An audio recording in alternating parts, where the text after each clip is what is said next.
This week on Full Credit to the Noise, Oscar dudded in Hungary, the GT3s hit Hidden Valley,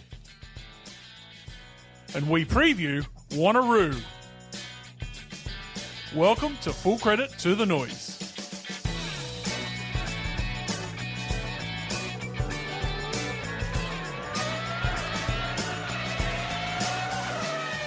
Well, hello, good morning, good afternoon, good evening, and welcome to Full Credit to the Noise. You can find this podcast on Twitter, Instagram, and Facebook at FCTTN Podcast. You can find me on Instagram, Twitter, Blue Sky, and Facebook at _legend. You can find the work across me on Twitter at AVL_motorsport. He's on Instagram at AVL.motorsport. He's a man who this week was the flag bearer for the Cayman Islands at the Commonwealth Games opening ceremony.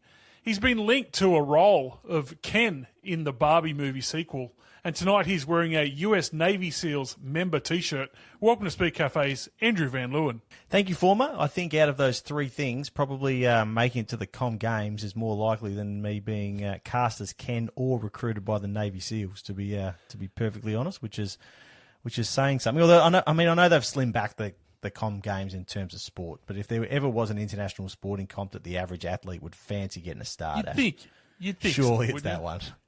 What sport would you have a crack at? Some old duck at 74 made a debut in lawn bowls. I mean, there's hope for all of us. Yeah, that's a good point. What are they left with? They cut a heap of them out, didn't they? I don't know. Doesn't sound like you have to be that fast in the pool to get a medal, to be fair. I still reckon lawn bowls in Commonwealth Games and what's that sweeping one in the Winter Olympics? That can't be that hard. That cannot be that hard. Fair call. Although, as you said, I've never seen a man use a broom. But anyway, that's different over where you're at. But what happened this week, mate? Did you watch Darwin? I thought it was awesome. Did you see any of it? I did. I actually tuned into a fair whack of the Saturday coverage, and it did feel like a really handy addition to the Speed Series schedule, to be honest. Like, obviously it was something different because they'd never raced there before. I was pretty jealous of everyone up there having a nice, obviously the Speed Series is one of our top tiers of motorsport in this country, but still probably a little more relaxed a weekend than the Supercars weekend for a lot of the people up there. And it's just such a great place to be this time of year. So I was a little bit jealous, but it looked great on the TV.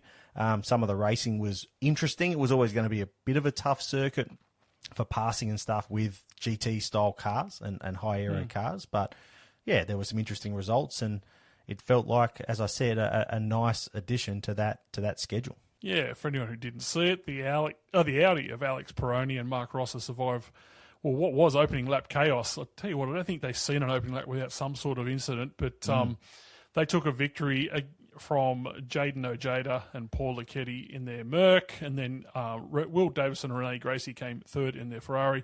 In the second race on Sunday, was early. It actually caught me by surprise. Brad Schumacher and Brock Feeney got the win from Ryan Wood and Steve Brooks, and Josh Buck and Cam Campbell getting third in the Ferrari.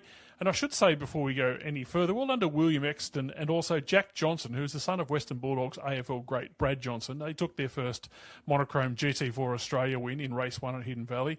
I've seen Jack run around in XLs, and I know not many people think that's much of a form guy, but he is rapid in those things, and so I'm not surprised that he's got speed in GT4s. Yeah, I guess he's got a pretty good pedigree in terms of that sort of understanding of professional athleticism and, that drive and hunger that you need to succeed at that level, given the fact that he's, I imagine, watched the career of his old man fairly closely. So, that was certainly one of the interesting results that came out of the weekend. Yeah, well, Brad only played for 48 seasons straight, so I'm pretty sure he got to see some of the. But over in Hungary in the Formula One, we'll talk about the race because there's a fair bit to talk about. In qualifying, Lando Norris took his first Grand Prix pole of 2026 as a world champion, survived 2 late yellow flags in that last lap. Lewis Hamilton got second to top a dramatic qualifying session, as we said. World Championship leader Kimi Antonelli qualified third, and George Russell further back in 7th. Antonelli appeared to be on a lap capable of challenging for pole, but was caught by a yellow flag. But that wasn't good enough. He actually got penalised later on because he went too fast past Max Verstappen, who'd spun yet again. I don't think I've seen Max spin as often as I have this year. No, but that was a weird penalty, right? Because if I was Kimi, I feel sorry for the kid. If I was Kimi, I'd be sitting there going, "Hang on a minute, it wasn't that long ago that my teammate scored pole when Max was hanging out of the wall." So I don't.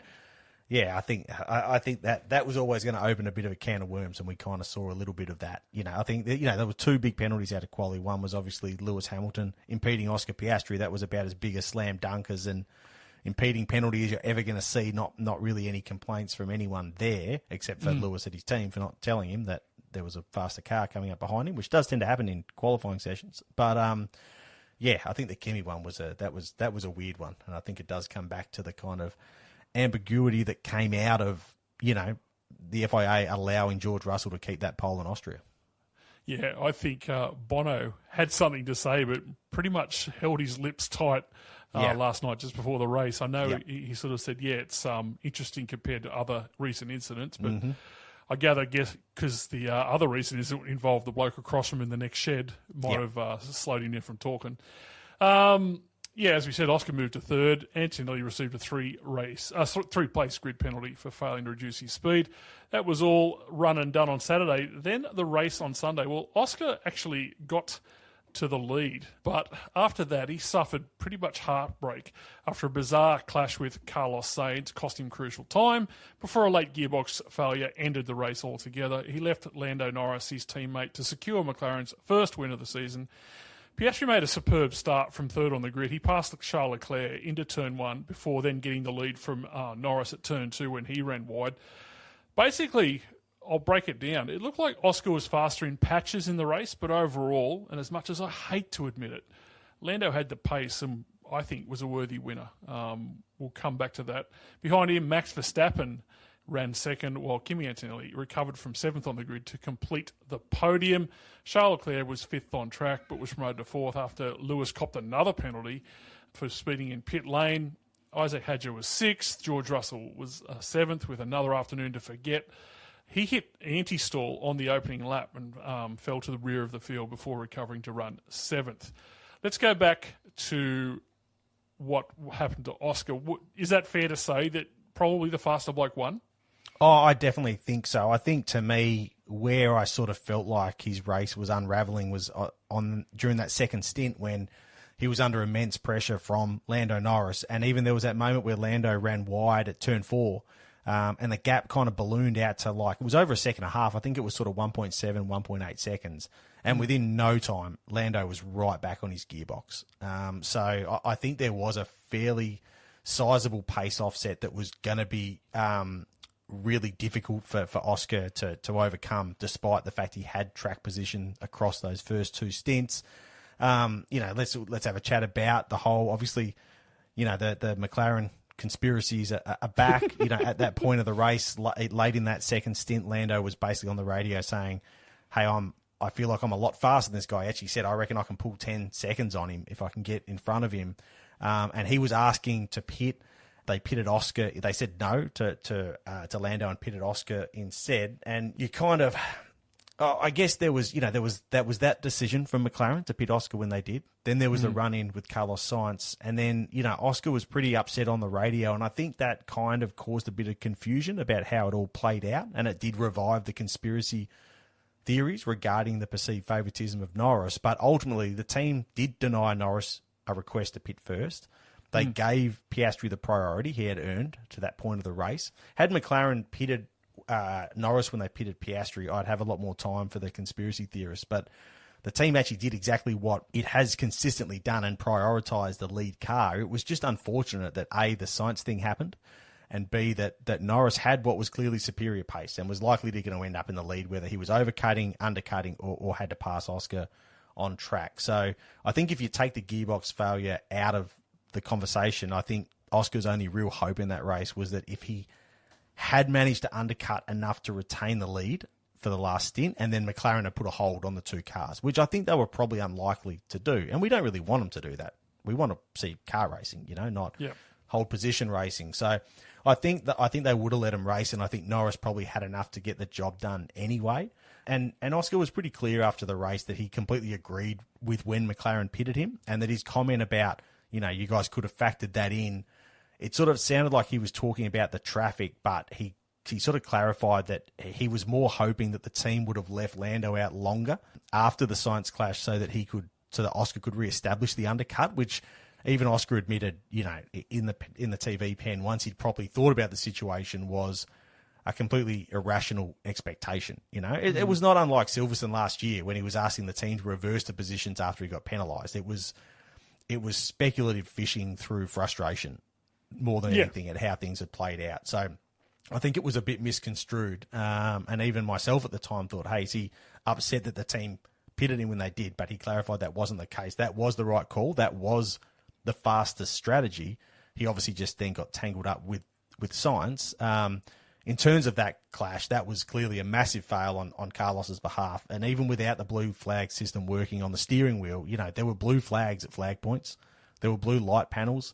And I think Oscar was right to be absolutely furious with how that played out, even if it ultimately didn't matter because of the technical failure that took him out of the race altogether. But I think he was well within his rights to be really angry with that, because it did at least cost him a chance of trying to retain the lead and seeing what he could do at the front of the field, even if I do probably hand on heart think that the winner of the race would have been the same outcome anyway. I agree with everything you just said. The one thing I'll say about Carlos is that he said, I didn't know that was Oscar behind me. You're in a 2026 Williams, Carlos. Everything behind you is faster. That's right. It is generally conceded from your team that everything coming from behind is probably to lap you. So just get out of the way. Yeah. You've got two mirrors. You've been in Formula One since Jesus played halfback for Jerusalem. So just get out of the road. For him to then say, I didn't know it was him, mate, who did he think it was? Honestly, I thought that was pretty poor from a bloke who doesn't mind chucking rocks, but we'll get to that a little bit later. I don't know why they don't just take the mirrors off F1 cars altogether now. Yeah. Because the reliance on information from the team. I understand visibility is not amazing when you've got these cars with all these wings and big tyres on the back and all this sort of stuff, but you've still got a mirror. You can still look in the mirror. And it's the same with the Hamilton case. And I know it's an oversimplification. I understand that. But you still have a mirror and you can still have a look back and go, geez, there's a car coming ripping along here. I might just get out of the way. Yeah. So, at that point of the race, again, if there was no blue flags anywhere, Carlos might have a point. But it was only the notification on his steering wheel that wasn't working. The flag marshals were still manually and very effectively showing blue flags. You can see them on the replays. They were everywhere. So Oscar was right to not buy that. And I think Carlos underestimated how understanding Oscar was going to be, because he kind of said, he'll understand that there was nothing I could do. And that was certainly not what Oscar took out of the situation. We go to the standings. I just thought I'd include this in here, mate. Antonelli's now stretched it out. He's 50-odd, 60-odd in front, but George Russell slipped further back. I'm going to ask you, we don't talk about this later on the show, is he gone? Yeah, I mean, if you were a betting man, there'd be pretty short odds on Kimi at this point, and you wouldn't really. It doesn't feel like George is a factor in the title fight right now. I guess we got to keep in mind that Max Verstappen came from more than 100 points down at this point of last season and lost the championship by 2 points. So things can change. It's going to be an outright development war in the second half of this season, because we're seeing these instances of the form fluctuating so much as teams bring upgrades to the cars. So, there's a lot of racing and a lot of points to come. But, I mean, you can't look at Ferrari's performance on Sunday night at a race where they were really expected, and on Saturday night as well, to be perfectly honest, at a race where they were really expected to have the fastest car and be convinced that you've got Lewis Hamilton or Charles Leclerc really in the title fight. They're just too inconsistent, and their only consistency is not performing at the races where they should have the advantage. Everyone was talking about the fact that they're on the soft tyre for the start of the race. The cars are really quick off the line. Those two Ferraris should be down the road by halfway through lap one, and it just wasn't even close. Charles Leclerc went back to fifth or whatever it was on the first lap. So, and then, who knows, obviously, Lando's a long way back, Oscar's a long way back, but who knows where the development of this this McLaren package is going to go. And again, they're all still within striking distance points-wise of what Max was at this point. So, it's going to take a lot for anyone to run down Kimi Antonelli. I think and he just looks good too, mate. Well, he put in a title-winning drive on Sunday night. Yes. That's what it was, to go and rescue a podium from that position. So if he keeps doing that, no one's going to catch him. But you can't write the whole thing off yet, but it sort of feels like obviously you would expect, Mercedes, if they've got the best car on any given weekend, that limits how much ground George Russell can really make up on Kimi, because even if they're running 1-2, the points gap's quite small and the points gap in the championship's quite big. So you're probably looking at it needing to really come down to some more reliability issues for Mercedes, which is, again, absolutely not out of the question, on Kimi's side of the garage for George to get himself back into the fight. So that's probably a longer shot than, McLaren or Ferrari getting their act together and giving their drivers a car fast enough to run that points gap down. But all of it is definitely in the long shot category, I think. I mean, I'm loath to say that it's a done deal, only because last year there were points where we thought there's no way that Lando could come back, and he did, and did it quite well. But there's just something about the way Antonelli is doing it that makes me think it's a championship run, whereas last year there seemed to be cracks and ebbs and flows between both Oscar and Lando. But Antonelli, on his bad weekends, it's a bit like when Scaife was at his absolute best. His bad weekends are thirds. Yeah. And it's like, this looks the goods. I think it's going to have to be, something's going to have to drastically happen, like you say. The improvement of the McLarens might be something. Ferrari just seem to be able to drag a loss out of a certain victory everywhere they go. So, yeah, I think, it's looking extremely good. And when we go back to George, we'll come to that later, but, geez, it does not look good. It doesn't look good. Your championships are lost on your bad weekends. Like that. Yeah. Your championships are won on your bad weekends in terms of limiting the damage of those weekends. And anytime Kimi's had any say in where he's finished the race, he's maximised what he's had under him. Obviously you can't say much about technical DNFs. Not much you can do about that. But that I certainly agree that I looked at that result on Sunday night and went, that's a guy who's really limited the damage this weekend, and will head into the summer break. Probably, probably not over the moon about the general pace issues that Mercedes had on the weekend, although by the end of that race, he was looking like a match for anyone out there. And had he started a little closer to the front, it could have been quite interesting, but he should certainly be pretty happy with how he performed in that Hungary race and how that can set him up for the second half of the year. My highlight of the whole 2 nights of watching that Grand Prix, and I rarely ever think this is a big thing, but was Martin Brundle's pit walk when he came across Casey Stoner. I thought this was the absolute highlight of the night. He basically had the opportunity to talk to Casey about anything, including MotoGP, which is quite interesting this year and moving forward into the new bikes for next year. But he inexplicably asked probably one of the straightest shooters in motorsport about the current F1 regulations. And then you could see the regret in his eyes almost immediately, AVL, where Casey went, well, it's not real good, is it? And rapidly, he tried to smother Casey's reply with a little bit of shushy, mate, shushy, national anthem, this, that. I thought that was fantastic. Yeah, it was pretty funny. I mean, it was incredibly awkward, even by the generally awkward standards of Martin Brundle's grid walk. And I think, the biggest issue that caused the awkwardness was actually the live TV constraints, because he started the interview saying, we've got 30 seconds here. He had a very awkward amount of time to fill, but the interjection with, but we still love the cars when Casey says, I'm not really enjoying it all that much this year was pretty unnecessary and was always going to leave poor Martin in the firing line a little bit when it came to people watching along and having a bit of fun with it. All right, we'll go to the shift cut because there's more F1 news to talk about. 4, 3, 1. And we'll start with Max Verstappen. I only put this in because of how the weekend ended, but he said he has moved beyond desperation after a mysterious aerodynamic problem left his Red Bull undrivable, quote-unquote, in the Hungarian Grand Prix qualifying. The 4-time world champ qualified 6th at Hungary after spinning at the final corner on his last Q3 attempt, ending another frustrating session for Red Bull. He said, and I quote, "The weekend in general has been difficult, but when instead of the tyres degrading, your car is degrading, then you have a big problem. The car kept getting worse and worse, lap after lap, so the more laps I did, the more difficult it was to put a lap together, and for tomorrow, as in the race. He said, we need to fix it because the car is just not drivable like that, as you can see in the final corner. He vented his frustration over team radio. He said, this car is just completely broken aerodynamically. It's just getting worse and worse. What a joke. What a joke. Honestly, what a shit weekend. That shit weekend culminated in a second.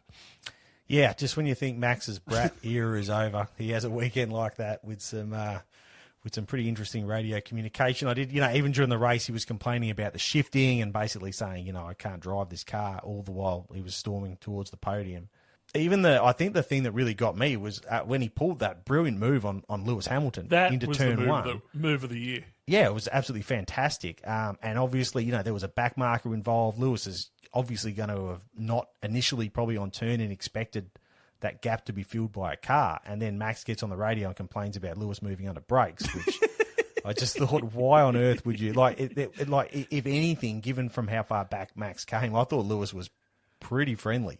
He had to be. Yeah, he had no choice. Into that thing, if they clattered into each other, there would have been a case to answer for. Well, how far back do you think you can come around another car and pull off that move? So it relied on Lewis playing ball for the move to happen, and then he complains about it. And I thought that just felt entirely unnecessary. Just enjoy what you've done, which was something brilliant.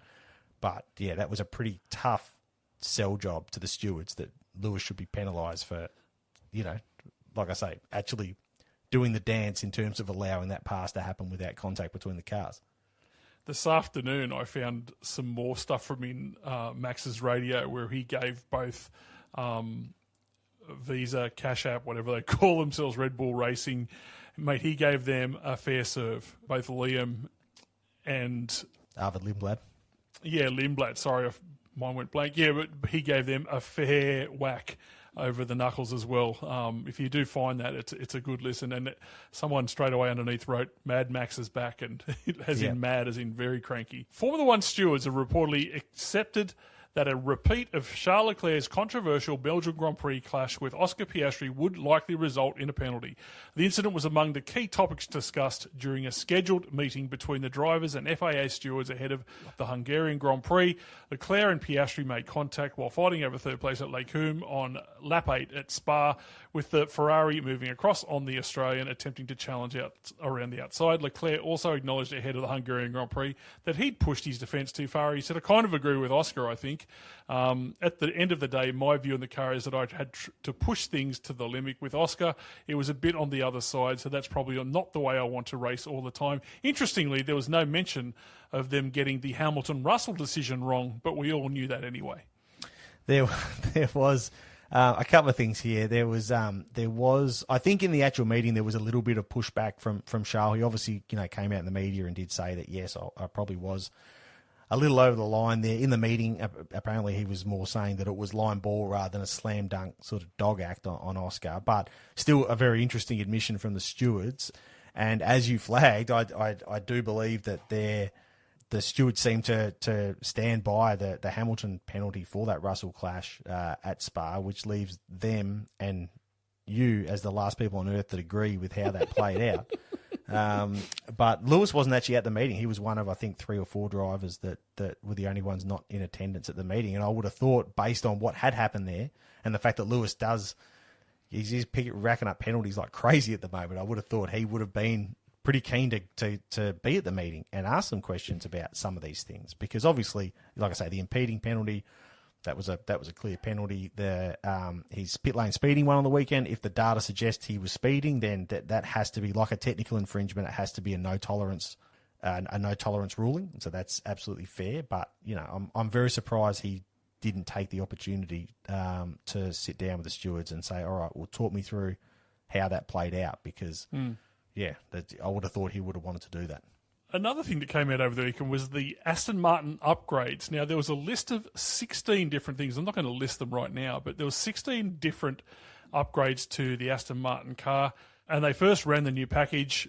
It probably proved inconclusive in open practice. Alonso finished 13th, while Stroll placed 21st after a rear suspension failure that sent him flying off the track and triggered a red flag. But on Saturday, Alonso got into Q2, showing that the improvements were genuine. I know that warmed your heart.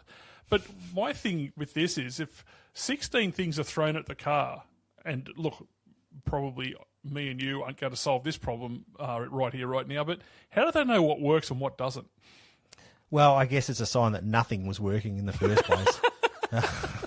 If you're going to go that far and you're happy to bring that level of upgrade, this is full B-spec kind of upgrade here. This is even beyond that. It's almost a new car, to be honest. So, I think they definitely spooked the midfield in Hungary, Aston Martin, I think. And, I'm pretty sure it's Zandvoort that the engine upgrade is coming, so that'll be interesting as well. But either way, we're still so far. I mean, Alonso making into Q2, if that's the benchmark, like this is the team and driver that some very respected F1 analysts placed them as the team to beat heading into this season, early in the off-season before the full spectrum of the issues became clear as testing rolled around. So we're still a heck of a long way away from where a lot of people thought that team was going to be, and that was effectively like works engine, Adrian Newey chassis and aero, new rules, no one's going to see which way they go. So it's still, even if they become a regular midfield contender, even if they become the top of the midfield and they're racing the Racing Bulls and the Audis week in, week out, this is not where anyone thought they were going to be. Like that's a good comeback from where they ended up, but we can't lose sight of just how embarrassing it's been for them so far this season. Formula One will return to Malaysia for the first time in 9 years after the Sepang International Circuit was confirmed as host of the relocated 2026 Bahrain Grand Prix. The race will be held from October 2 to 4 and retain its official identity as the Formula One Gulf Air Bahrain Grand Prix in Malaysia. Sepang takes the vacant position between the Azerbaijan and Singapore Grand Prix, creating a 3-race run across consecutive weekends. Now, additional rumours over the weekend were suggesting that Portimao would be the other venue to take over from the Abu Dhabi round, although an announcement is yet to be made. Yeah, I mean, this is a great decision. For starters, Sepang is a fantastic circuit, so it's awesome to have it back on the calendar. It makes perfect sense, being so geographically close to Singapore. It's good to get one of those cancelled races back, like we've got at least a race back. Calling the Bahrain Grand Prix is super weird. It's a far bigger step than the old days of having the San Marino Grand Prix at Imola, which is not in San Marino, but this is a whole other kettle of fish in terms of a name that doesn't quite fit in with the geography. But I think what's going to be really interesting now is what decisions are going to be taken about the two Middle Eastern races that we haven't had yet, the ones that close out the season, because it still feels very unrealistic that those races will be able to take place, or at least unrealistic that they'll be able to say with any certainty anytime soon that they can take place, because obviously that situation in the Middle East hasn't really changed too much. So, reportedly there is pressure from the teams to have some concrete clarity on how the back end of the season will look, because they need that for both logistical reasons and planning around upgrades, because with this seesawing form, as I pointed out before, the second half of the season is going to be an all-out development war, pardon the pun. So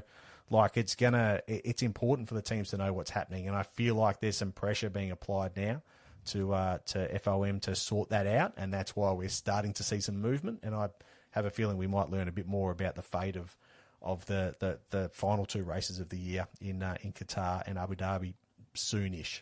I fear these cars on Sepang butt, mate. Yeah, probably. It's got a few long straights, doesn't it? There'll be talk about yo-yo, and there might be three overtake manoeuvres on the one straight, the way these things are. But anyway, more rounds the better, I guess, especially the back end of the year. I should go out to say, before we go into any other motorsport, congratulations to Lance Stroll. I know you sent out your own personal congratulations, who took part in his 200th Grand Prix last night. Only 24 F1 drivers have reached the milestone. He surpassed four-time world champion Alain Prost for race starts. And after 200 starts, he now has 3 podiums in Formula One, more than me and you combined, which is an incredible stat. Yeah. Amongst his 200 races, AVL, which one of his 12th places was the best, would you reckon? I mean, he has a reputation. It's like trying to pick your favourite children, right? You just can't do it. He has a reputation that on his day he is very stoppable. And I think we can all agree that he's one of the most underhated drivers of all time. Kiwis and Aussies overseas. NASCAR, Shane Van Gisbergen qualified 25th in the Brickyard 400 at Indianapolis. And in the race, He improved on his starting position to finish 16th in a race won by super sub Corey Heim, which is an interesting thing filling in in the Jordan team, given that there are some rumours blowing around that SVG was being considered for that seat. So, Corey, stop winning if you can. And also, we'll go back to Hungary to say that in F3 in the sprint race, James Wharton made it up to 8th for Prema Racing after starting in P15, while teammate Louis Sharp finished in 12th. In the feature race, Wharton got to 8th and Louis Sharp to 9th. And finally, I know you like this, the outdoor supercross over in America, the Lawrence brothers are leading the AMA Pro Motocross. Milf Hunter is on 367 points from brother Jet on 355. Third place, Hayden Deegan, is all the way back on 298 points, and there's only 3 rounds left, so you can almost guarantee Aussie 1-2 there. All right, after the break, we will preview the Wanneroo 400, I think it is, 440, one of those ones. Super 440. That'll do. And also, yeah, I'll get your predictions because I'm interested in your best roughie for this week. After the break, see you then.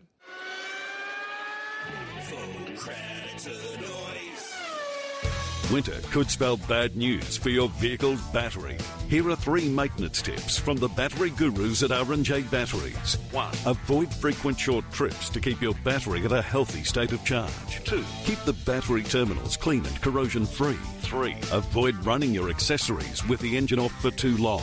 If your battery is 3 years or older, it might be time to get it tested for free at your local R&J Batteries. R&J Batteries. Power like nothing else. Yes, welcome back. Time to preview the Super 440 from Wanneroo, or as it's known these days, Motor Mall Wanneroo Raceway, formerly known as carco.com.au Raceway, formerly known as Wanneroo Raceway, formerly Barbagallo Raceway, formerly Wanneroo Park AVL. The formats for the weekend: on Friday, there's 2 practice sessions commencing at 3 p.m. and then 3:40 p.m., both lasting 25 minutes. And then on Saturday, Supercars qualifying lotto continues again.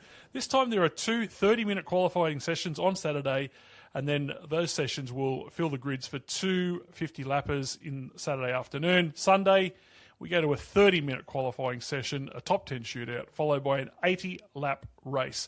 Weather, I mean, what's they going obviously on aren't over all. They obviously aren't all. They aren't all in 30-minute qualifying sessions on either day. But I do not want to spoil the surprise of qualifying. Only because you don't know. Actually, I thought I better look this up, but I'm not gonna say what the formats exactly are because I do just enjoy this. I enjoy this qualifying lotto. It's a fun. Tell me they're running in alphabetical order or something this time. That'd be good. Chances of showers on Friday and Saturday. Yes. Last check, AVL. What's going on over there? I thought it was supposed to be hot and dry all the time. No, it's winter. It's pretty cold. I got my fireplace is going right this second. The supports, Super 2, Super Utes, Trans Am, and the Radicals. Now predictions. What's your podium for the weekend? I've just got to have Matt Payne up there at the moment, just based on his form and the form of Grove Racing. Brodie Kostecki, very good in Perth, and I think would really like to. He is a WA boy, and would really like a result on home soil, or more results on home soil. So I could see him doing some damage over the weekend, and I'm gonna put Brock Feeney in there because I feel like the experiment of this whole setup experiment process, I think, might be wearing a little thin, and they might go back to a slightly more traditional baseline and actually have a crack at getting some results. Whether he can be quick enough to really challenge, the likes of Payne and Kostecki based on their Townsville form, we'll wait and see. But I'm gonna put him on the podium just in case. I've got Brodie, Anton, and Chaz is my podium for the weekend. So one from each camp. What about your shootout on Sunday? I'll go with Brodie. I've got Chaz. And that is completely on trust, obviously, and the unknowing Toyota package. It's interesting because, we have seen Walkinshaws be so strong there in the last couple of years after some really tough times in Perth. So in the years before that. So it will be fascinating to see how that, again, just a whole new challenge for that Toyota package. But it wouldn't be shocking if they did what they did, was it last year or the year before, and locked out the front row? Well, it must have been last year. They're good tips. They're definitely good tips. What about your best roughie? Well, it feels like Feeney is a bit of a roughie at the moment. It feels like that tip's almost in that camp at the moment. But no, I'm just going to keep saying Jaden Ojeda for as long as I can get away with it.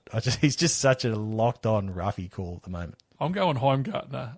Oh, yeah. To repeat Tasmania, maybe. I think Yeah, if no, Toyota's a strong... Yeah, that's a decent shout. A home race for him of sorts as well, given the fact that he lives over here in the West. Safety cars over the 3 races? I've gone 2 from the 3 races because obviously we've seen very few safety cars this season, but I know just how deep those sand traps are, trust me.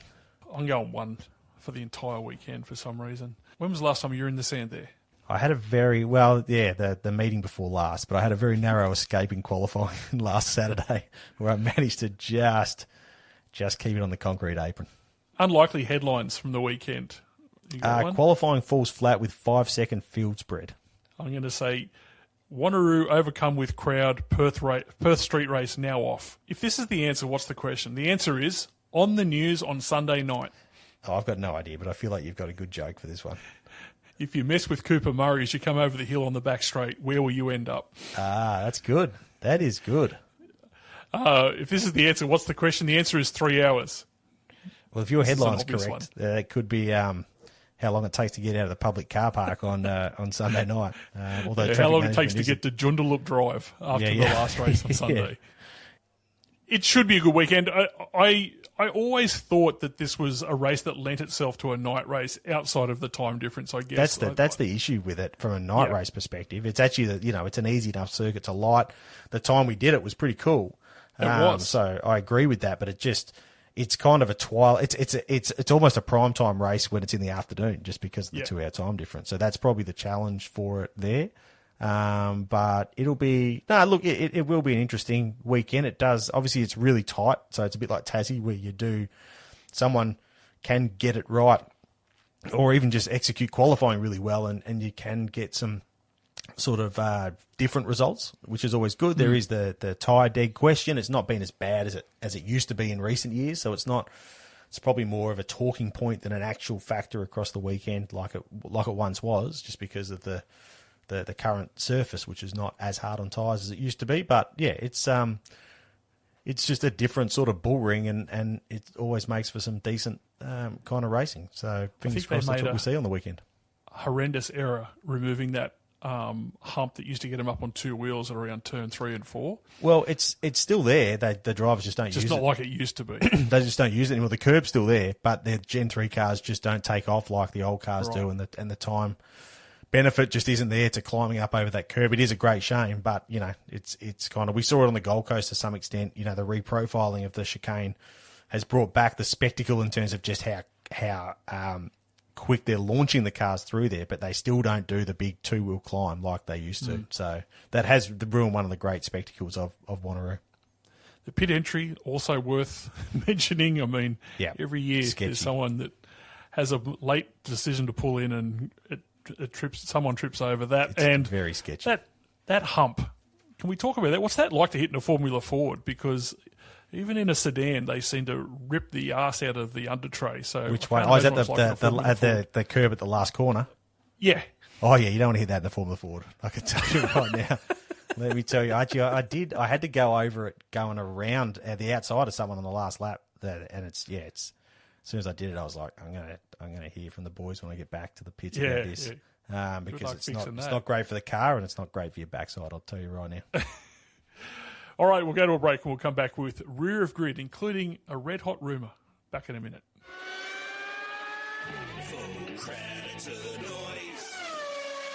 Yeah, welcome back to Rear of Grid. Both of us were sitting in the Discord last night. I was still praying that you would confuse where you were at one stage and put up what you wanted to write in the Discord on the updates on the Speed Cafe website, but too professional at this stage. It was getting a bit spicy in the Discord as well, so that would have been doubly damaging, I think, if I had done that. But some good, robust discussion. That's what we want. People with different a good Piastri conspiracy will really can really set the cat amongst the pigeons in an informal discussion like that. It's fun.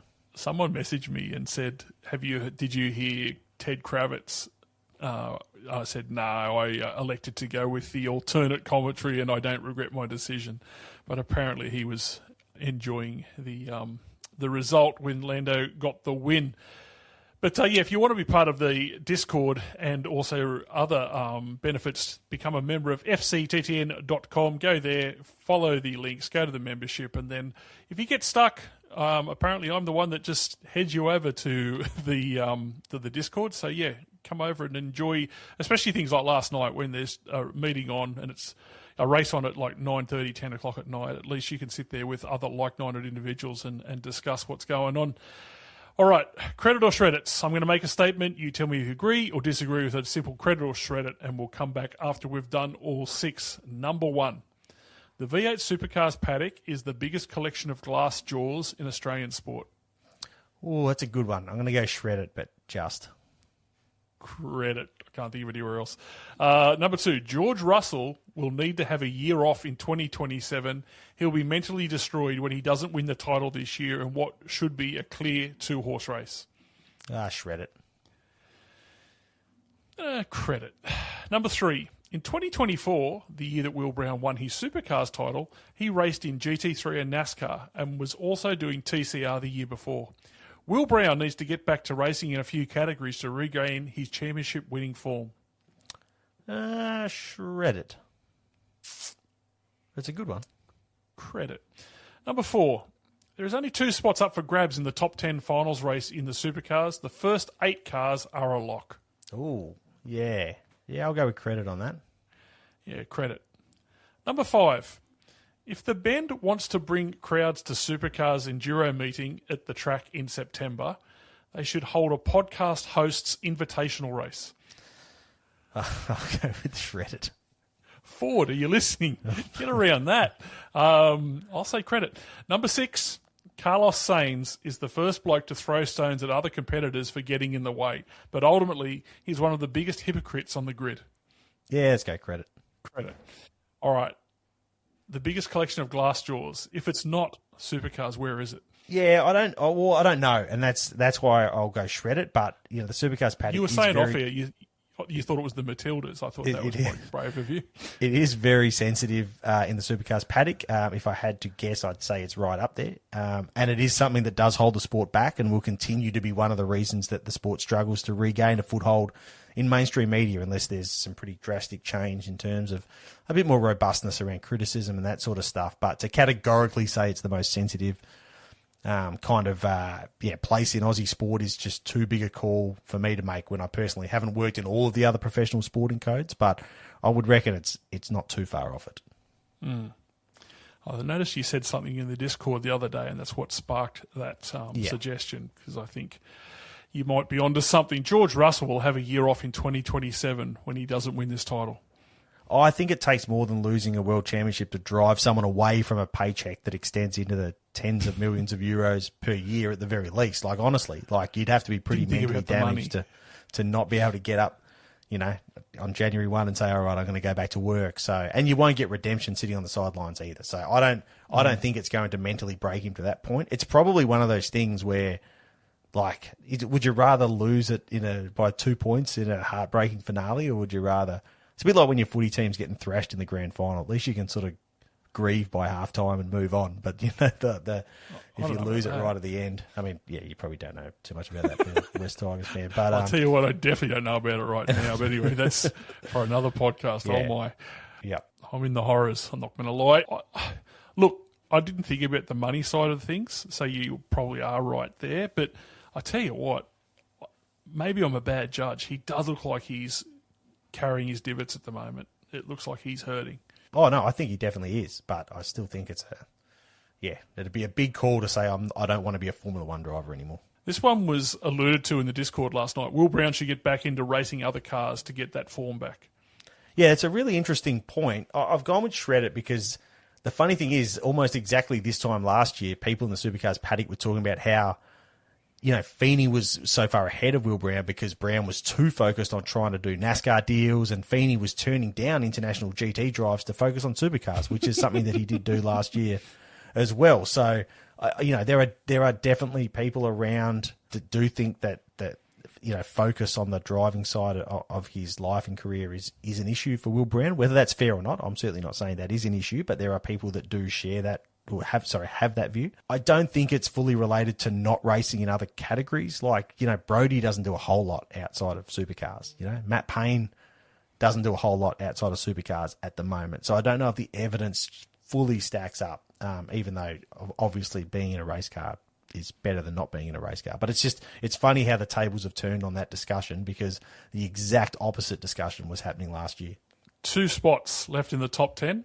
Yeah, I think that's pretty fair. I mean, even Chaz Mostert in 9th, I feel like he should and will make finals. So you could even say, I struggle to see too much more movement in the top 9, which only leaves that one spot up for grab. And I guess the wild card in all of it is the Enduro Cup, because you've got a pairing like David Reynolds and James Courtney going into the Enduros. Now Reynolds is not going to qualify on points, so that is going to be his shot at making finals. And they might not go into the Enduro Cup as favourites, but that's a pretty handy pairing. And it's 2 races and anything can happen.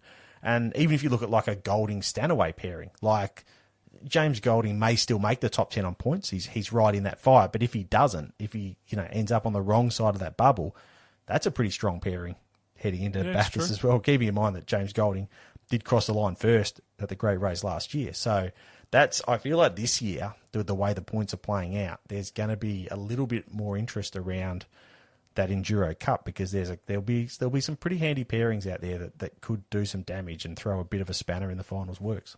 If the Bend wants to bring crowds to their track for the Supercars Enduro, they should hold a podcast hosts invitational race.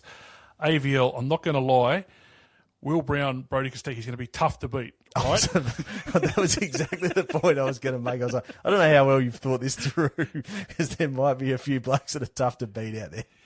If somehow you can get to the lead and I'm in second, you will win. I guarantee you that. That's what I will tell you. So you just got to find the lead, and then even if I've got to wait till you've all come back around, I'll get you a win. No, don't worry about that. I think if we go on the 4th light instead of the 5th one, we might have half a chance. Yeah, but other than that, it's going to be tough.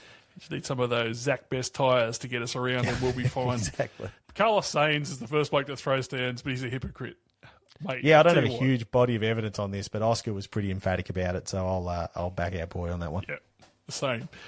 The Whisper of the Week. Now, I haven't even told you about this, so I'm nervous. There's going to be a huge announcement at Perth. I am absolutely sworn to secrecy, but trust me, it's going to be big, and it will please a lot of long-time Supercars fans. I know exactly what you're talking about. Mate, I think it's a fantastic story. That's all I'm going to say, because otherwise I will spill the beans. So just stick around. I don't know whether it's before, during, or after Perth. If I was them, I would be announcing it during Perth. But I think it's a fantastic story. So yeah, I reckon it'd be worth keeping an eye on things this week regarding that. Fan letter of the week comes from Matt Edwards. Now, I don't know whether this has been raised before, but I thought it was worth bringing back again. He said, this is on Instagram, he said, we have the Jason Richards Trophy. Darwin's got the Triple Crown. Larry Perkins Trophy. We've got that. Why not have another inter-year trophy in the name of Dick Johnson? And it's the best local or total scores over the Queensland rounds of Townsville, QR, and Gold Coast, obviously. He said it'd be awesome to have Dick present the trophy while he's up and about and kicking and heavily invested in the sport. The Supercars drivers love racing for a big trophy in the name of someone highly regarded in the sport. And what better way to immortalise DJ at the same time? Thanks, Matt. Matt, absolutely stellar idea. Yeah, no, I mean, I do think you can overdo the trophy thing, but this, I'm struggling to pick too many holes in this as a concept. Yeah, and I think, like, Townsville and the Gold Coast, because there's a gap between them and you've got Q, I think it's just a great idea. Different types of tracks and everything else. Why not? So get onto that if you can, AVL, tomorrow morning, right, first thing. No worries. Anything else before we go? No, I think that we've just about covered it all off. All right. Well, that'll about do us for this episode of Full Crew of the Noise. Don't forget you can find the show on all the socials at FCTTN Podcast, and you read AVL's excellent work at speedcafe.com, where they rank all the big motorsport news first. Until next time, I've been Former Legend. He's been AVL. This has been Full Credit of the Noise, and we'll see you at Barbagallo, Wanneroo, Carco, whatever. See you there. Full Credit of the Noise.